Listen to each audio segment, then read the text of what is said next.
Turn your worries into prayer. Sa tuwing tayo po'y dinadala ni Lord sa isang sitwasyon na parang wala na tayong aatrasan, ang gusto ni Lord, tumingala ka sa Kanya. Umasa ka sa Kanya. So don't ever think that when you are suffering so deeply or you are so tired doing the ministry, the Lord will bless you or prosper you more. No, we're doing the ministry by His grace. Don't depart from grace. What I'm saying is this. Don't ever think because you work so hard, the Lord will bless your ministry. But I encourage you, let us work harder for the Lord because we know God's grace is overflowing. Depend on God's power. This will be short and sweet. Depend on Christ's power. Paul highlights the necessity of relying on Christ's internal power. Of course, through the Holy Spirit. And His unmerited favor, His charis, His grace to endure hardship and maintain faithfulness. Lahat ng godly relationships natin na binibigay ng Panginoon, dito lahat yan nakaangkla eh. This is the ultimate secret to endurance, depending on Christ's power. So depend on Christ's power. No? Lean into the Lord's presence, draw from sustaining grace. Kaya hindi po mauubusan tayo ng lakas. Oo, mapapagod tayo. Pero pag napagod tayo, we will come to the Lord and as we lean into His presence, we will experience His joy. And this joy will give us strength because indeed the joy of the Lord is our strength. Hallelujah. So lean into the Lord's presence. Paul, and this is his prayer, final prayer, verse 22, first part. Can we read together aloud? The Lord be with your spirit. Napaka-unique na pagkasulat ni Paul. The Lord be with you. Be with your spirit. Sabi niya, Paul's final parting blessing in his last recorded letter serves as a reminder that God's continual presence and undeserved favor are the ultimate sources. The ultimate sources of what? Of spiritual strength to help believers endure hardships. Wow. So cultivate inner strength by shifting from self-reliance to Christ-reliance. Huwag po tayong aasa sa ating sariling lakas o kakayahan. Mapapagod po kayo. Maniwala po kayo sa inyong mapapagod po tayo. Mas madali tayong mapagod at mas madali tayong matempt mag-quit. Paul specifies the spirit which refers to the seat of our thoughts, emotions, desires, and connection to God. He is praying that Christ will directly fortify Timothy's inner being, facing pastoral burnout, false teachers, and the grief of losing his mentor, Timothy needed internal, supernatural reliance that only Christ through the Holy Spirit could provide. So remember, Christ is always present because He promised, I will never leave you nor forsake you. People will abandon us, but never Christ. Remember, Christ is always present. The presence of Jesus is the ultimate internal source of courage, peace, and comfort in every season of life. Can we say this together aloud? Remember, Christ is always present. The presence of Jesus is the ultimate internal source of courage, peace, and comfort in every season of life. Let me ask you, and I'm also asking myself. Paul prayed for the Lord to be with Timothy's spirit, his deepest innermost self. What is currently occupying your inner core? Is it anxiety, bitterness, burnout, or Christ? Sumagot po dun. Salamat po, Mami Beth. Sabi niya, Christ. Hindi natin maiwasan minsan we're anxious. But turn that anxious moment into a worship moment by turning your worry into an object of prayer or subject of prayer to God. Turn your worries into prayer. Sa tuwing tayo po'y dinadala ni Lord sa isang sitwasyon na parang wala na tayong aatrasan, ang gusto ni Lord, tumingala ka sa Kanya. Umasa ka sa Kanya. So instead of focusing solely on fixing your external problems, have you paused today to recognize Jesus and ask to rule directly into your internal chaos? Ginagawa ba natin yun? O tayo yung mga taong naaligaga agad kasi may problema? Hindi man lang naisip na lumuhod kay Lord at tumawag at humingi ng tulong. Remember, we need to draw from sustaining grace. We need to draw from sustaining grace. That's the last part. No, there's a prayer ni Apostle Paul, prayer of blessing. Second part of verse 22, can we say it together aloud? Grace be with you. Wow. It is highly fitting that the final word of Paul's final letter is grace, charis in Greek. Paul's entire theology was built on salvation by grace alone. While the first part of the verse is personal, your spirit, you in this passage, in this particular part of the scripture, is plural in the original Greek. Instead, extending the blessing to the entire Ephesian congregation and the surrounding church community. By concluding here, he bookmarks his entire ministry, reminding Timothy and the global church that divine grace is both the starting point of faith and the sustaining power to finish line, to the finish line, or for the finish line. Let me repeat that.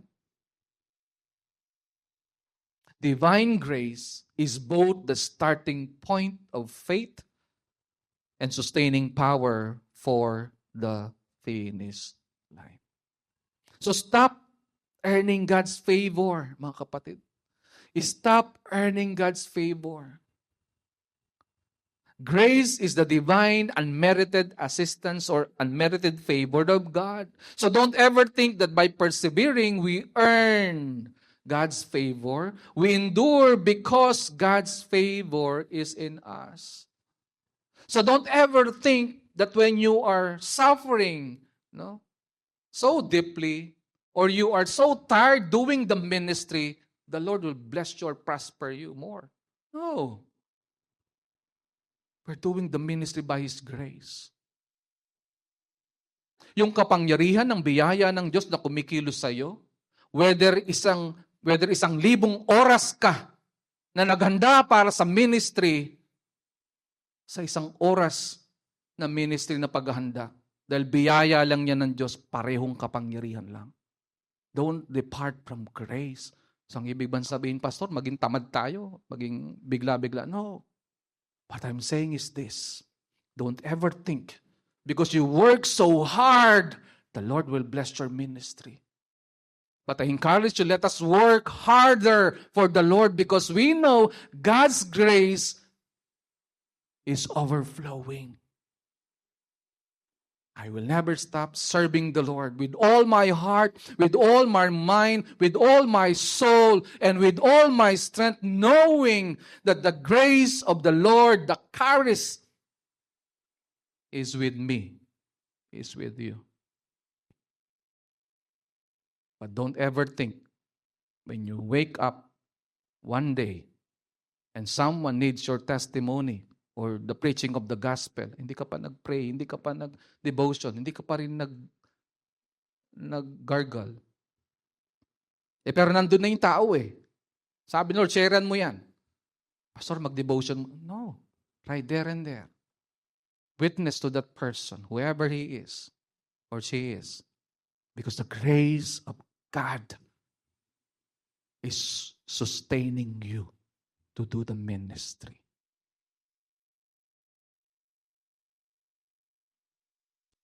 Let us work hard for the Lord, not to earn His favor, but to show that indeed It is all by His grace. So enjoy God's empowerment. Divine grace is the only fuel that keeps us faithful to the finish line. It empowers our spirit and guarantees us that we'll safely reach His heavenly kingdom. Can we say this together? And I will be closing. Enjoy God's empowerment. Divine grace is the only fuel that keeps us faithful to the finish line. It empowers our spirit and guarantees us that we'll safely reach His heavenly kingdom. What a promise. Let us ask ourselves, since grace is unmerited divine assistance or favor, are you still trying to earn your way out of your trials through self-reliance and perfectionism?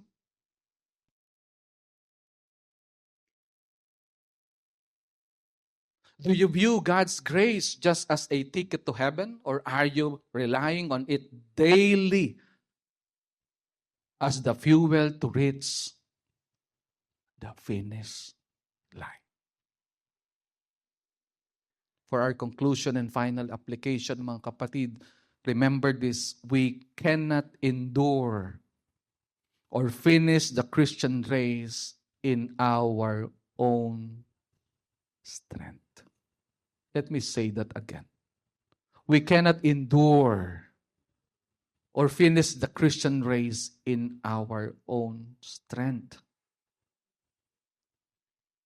To finish well, we must lean heavily on the relational bonds God provides and actively depend on Christ to anchor our heart.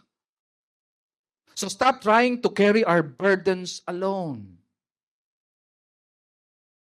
Stop trying to carry our burdens alone.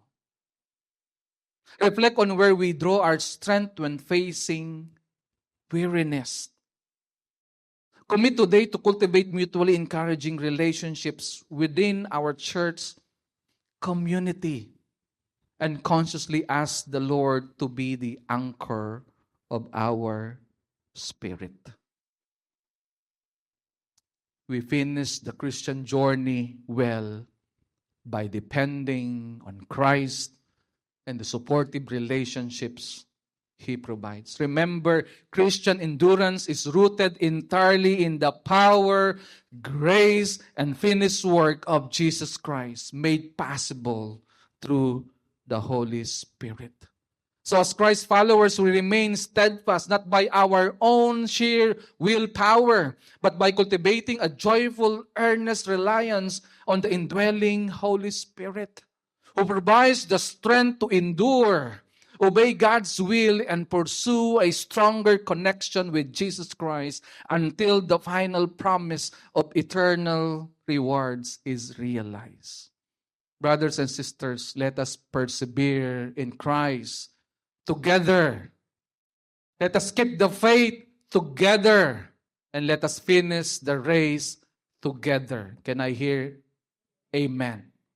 Amen and amen. As our response song, let us sing this song.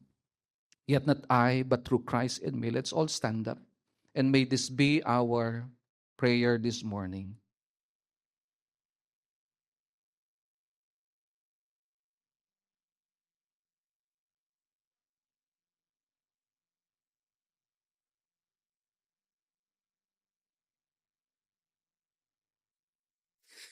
What gift of grace is Jesus my Redeemer? There is no more for heaven to give. He is my joy, my righteousness and freedom, my steadfast love, my deep and boundless peace. To this hope is all that Jesus. Its hope bound to years. Oh, how strange and divine I can see. But through Christ,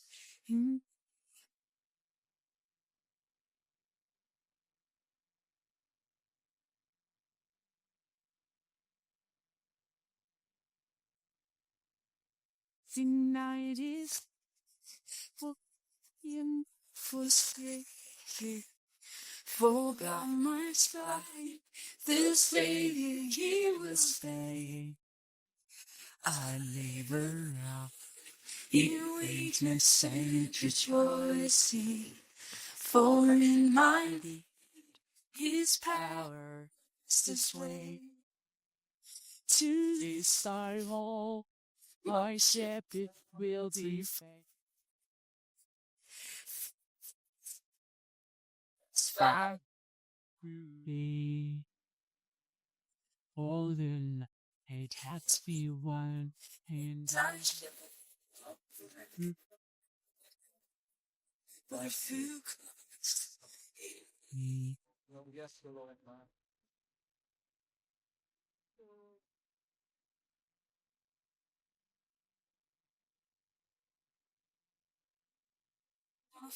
Died I the future show the price it has been paid for Jesus love and suffered for my pardon, and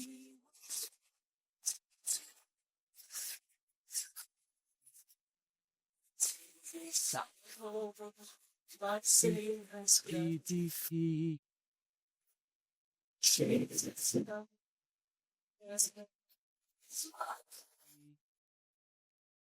all the tree these I can see to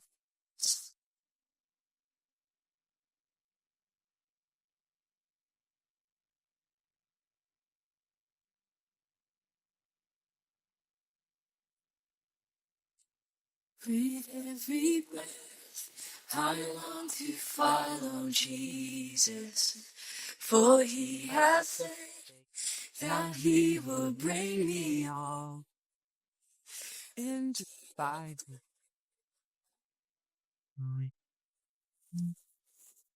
until I sleep from to song Jesus over to you. When the rain ceases to pray, sitting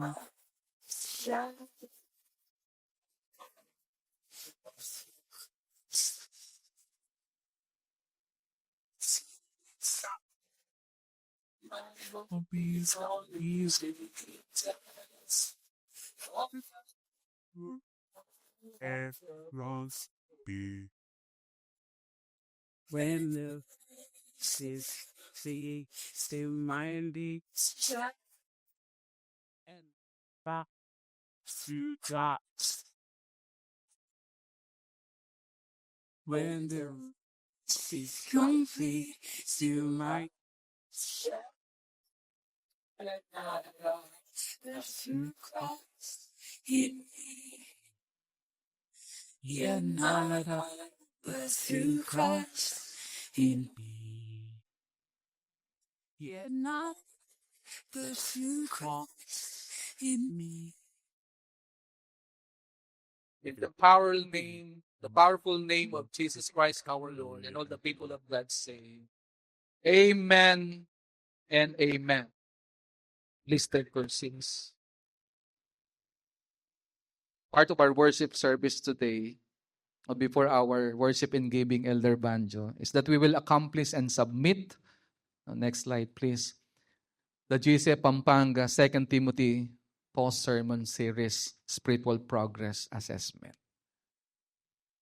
Yan po ay pagpapatunay na seryoso po tayo sa GC Pampanga. We don't just listen the sermon.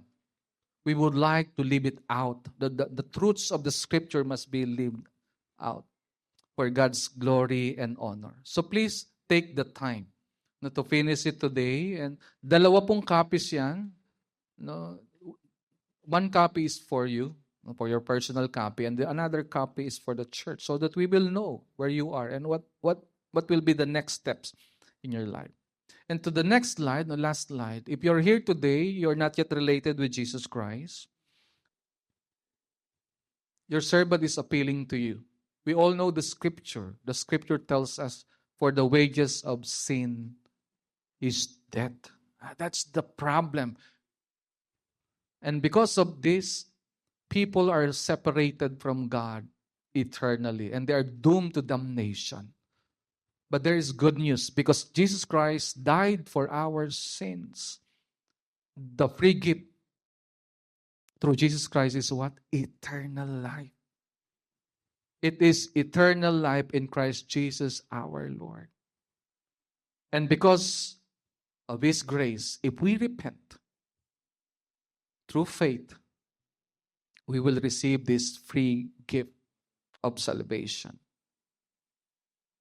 The reward is eternal life, heaven, eternal life with God. Because God is holy, righteous, we cannot be one with Him as sinners. Pero by God's grace, you can be forgiven. The wrath of God is removed, in the history of your life and the history of humanity by His grace to those who will believe in Him. I would like to take a moment kung nandito ka ngayon. Sabi kasi ng salita ng Diyos, ang kabayaran ng kasalanan ay kamatayan. Pisikal, espiritual, at walang hanggan. Ngunit subalit datapwat ang kaloob ng Diyos ay buhay na walang hanggan sa pamagitan ni Kristo Jesus na namatay para sa iyo, para pagbayaran, hindi lang 1, 2, 3, 1,000, kundi lahat ng iyong kasalanan. Sapagkat inako niya dun sa krus ng Kalbaryo, ang kasalanan mo at kasalanan ko, na kung tayo mananalig sa Kanya, hindi lang tayo patawarin sa ating kasalanan, kundi magmamana tayo ng buhay na walang hanggan at lahat ng pagpapalang espiritual. Yan lahat ay magaganap sa pamagitan ng pananampalatayang ibinibigay niya sa iyo. So mga sandali ito, inaanyahan kita na imbitahan mo si Kristo sa iyong buhay bilang Panginoon, tagapagligtas ng iyong buhay. At ipapanalangin kita pagkatapos. Pwede mong sabihin, Panginoong Hesus, patawad po sa aking mga sala. Hindi ko po kayang iligtas ang aking sarili. Ayaw ko po sa dagat-dagatang apoy kung saan mararanasan ko ang iyong ngit-ngit at galit ng iyong puot. Patawad po, Panginoong Hesus. Pumasok po kayo sa aking buhay, sa aking puso, at kinikilala ko po kayo bilang aking Panginoon at tagapagligtas. Pagharian po niyo ako, Panginoong Hesus. At tulungan niyo po ako mamuhay ayon sa iyong kalooban. Ito po ang aking dalangin sa matamis mong pangalan, Panginoong Hesus. Amen.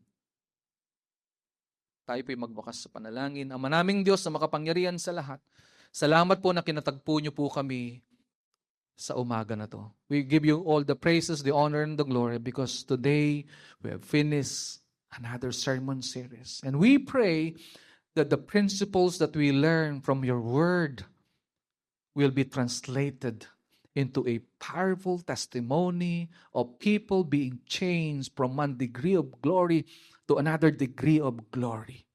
People who are imperfect but progressing in our faith, truly knowing Christ deeply and making Him known widely. In Christ's name we pray, and all the people of God say, Amen and amen. The Lord bless you.